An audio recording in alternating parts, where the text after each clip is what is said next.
Le yaourt est un aliment délicieux que l'on trouve dans de nombreux réfrigérateurs à travers le monde. Mais comment le fabrique-t-on exactement? C'est ce que nous allons découvrir ensemble aujourd'hui. Tout commence avec le lait.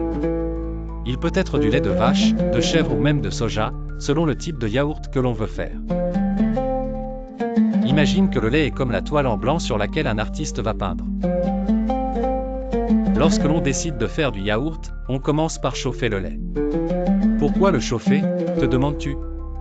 C'est pour tuer tous les microbes qui pourraient brouiller nos plans de fabrication de yaourt. Une fois le lait chauffé, il faut le laisser refroidir jusqu'à ce qu'il grave une température agréable, un peu comme un bain tiède pour une journée relaxante. À ce moment-là, il est l'heure de faire entrer en scène nos petites amies, les bactéries. On parle ici des bactéries bonnes, celles qui sont nécessaires pour faire le yaourt.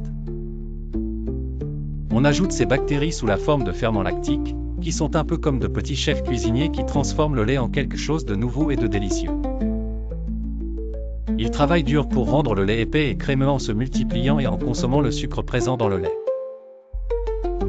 Mais attention, les bactéries n'aiment pas être dérangées lorsqu'elles travaillent, c'est pourquoi on laisse le lait tranquille, à température constante, pour qu'elles puissent faire leur magie.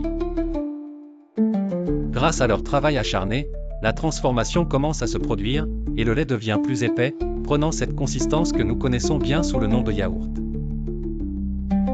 En général, ce processus peut prendre quelques heures seulement, mais parfois, il peut être laissé reposer toute la nuit, un peu comme on laisse un gâteau refroidir avant de le déguster. Finalement, le yaourt est prêt. On peut alors le mettre au frais pour arrêter le travail des bactéries et savourer un délicieux yaourt frais. Et voilà, c'est ainsi qu'on fabrique le yaourt. La prochaine fois que tu en mangeras, tu te souviendras peut-être de tous ces petits détails merveilleux qui transforment le lait en cette belle gourmandise crémeuse et nutritive.